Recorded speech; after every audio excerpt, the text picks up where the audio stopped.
Nah Bapak Ibu, ketika kita dihantam gelombang, itu kapal atau perahu, dia bergerak bukan satu arah, tapi semua arah dan tidak beraturan, saudara. Ada yang miring begini, baru dihantam lagi begini, angkat lagi begini, baru dihantam lagi ke depan. Itu gelombang, karena gelombang ini dia tidak beraturan, saudara. Makanya dikatakan di sana bahwa Yesus menghardik angin dan air yang mengamuk itu. Ini berbicara tentang tantangan hidup kita. Ini berbicara tentang persoalan-persoalan hidup kita. Semua persoalan akan menimpa kita. Tinggal pertanyaannya, bagaimana cara kita mengatasi? Bagaimana cara kita menghadapinya? Bagaimana cara kita merespon persoalan itu? Apakah dengan kemampuan kita? Apakah dengan kekuatan kita? Apakah dengan materi kita? Apakah dengan yang semua bersumber dari diri kita? Alkitab mengajarkan pagi ini bagaimana cara mengatasi persoalan hidup kita ke depan. Murid-murid berteriak, "Guru, kita binasa." Ia pun bangun lalu menghardik angin dan air yang mengamuk itu, dan angin dan air itu pun reda dan danau itu menjadi teduh. Di dalam Matius, Markus dijelaskan air bukan menjadi teduh tapi menjadi tenang. Markus dan Lukas menulis air menjadi teduh.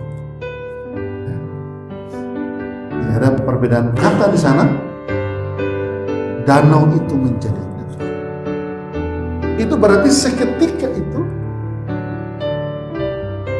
dari gelombang yang besar, begitu Yesus merespon teriakan mereka dan Yesus berpindah, situasi menjadi berubah. Keadaan menjadi terkendali, keadaan menjadi teratur. Angin taufan, ombak yang besar menjadi teduh. Ini tamparan buat kita hari-hari ini. Ada begitu banyak persoalan yang kita alami. Ada begitu banyak hal-hal kesulitan yang kita hadapi dalam hidup ini. Tapi terkadang kita tidak membangunkan Tuhan untuk merespon teriakan kita. Makanya saya memberi tema Yesus penentu hidup kita. Jadi saya ingin mau kita menjadi tegar menghadapi situasi. Kenapa? Karena Tuhan kita Tuhan yang besar. Allah kita Allah yang dahsyat. Dan ini sudah diberitahu jauh hari sebelumnya. Kenapa kita harus memaksakan diri mengandalkan kemampuan kita? Amin. Bukankah Alkitab sudah memberitahu kita? Saudara dan saya jika punya pergumulan yang berat, Alkitab memberitahu datang kepada Tuhan. Amin. Mengandalkan Tuhan. Cari Tuhan. Tapi kadang kita justru mengandalkan kemampuan. Itu berarti Yesus belum menjadi penentu hidup kita. Kalau Yesus menjadi penentu hidup kita, maka segala gerak, segala aktivitas, segala napas hidup kita selalu berorientasi kepada kebenaran Allah. Amin. Kepada kebenaran Tuhan. Jadi Bapak Ibu Saudaraku yang terkasih, mari kita mau belajar bersama-sama. Supaya kita bisa menempatkan pergumulan hidup, kita bisa menempatkan tantangan hidup kita menempatkan persoalan hidup kita pada tempat yang benar. Saya bilang doa yang benar adalah doa memohon, meminta kepada Bapa untuk kita lakukan kehendaknya. Karena kita percaya ketika kita melakukan kehendak Allah, tanpa meminta pun hidup kita diberkati. Amin. Jadi doa yang benar adalah doa yang memohon, meminta untuk melakukan kehendak Bapa.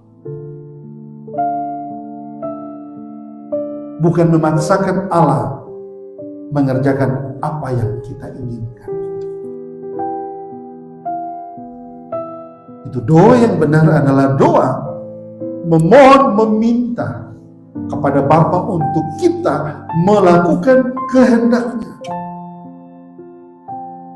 Karena kita percaya ketika kita melakukan kehendak Bapa tanpa meminta pun hidup kita pasti diberkati. Amin. Jadi berarti selama ini kita selalu fokus pada diri kita untuk Tuhan jawab. Kita selalu fokus pada kebutuhan kita untuk Tuhan jawab. Sementara kehendak Tuhan kita abaikan. Sementara keinginan Allah kita abaikan. Jadi mari kita melihat konteks pembacaan kita di pagi ini. Bahwa ketika murid-murid sudah kehilangan arah dan sudah putus asa, mereka sudah kehabisan cara untuk mengatasi badai tantangan ke depan karena perahu mereka terombang-ambing, rasanya mau tenggelam. Di saat itu mereka libatkan Tuhan untuk berproses. Saat itu mereka libatkan Tuhan untuk Tuhan berkarya dalam pergumulan mereka. Saat itu mereka mengizinkan Tuhan mengambil alih kehidupan mereka. Solusi pun ada, masalah pun teratasi.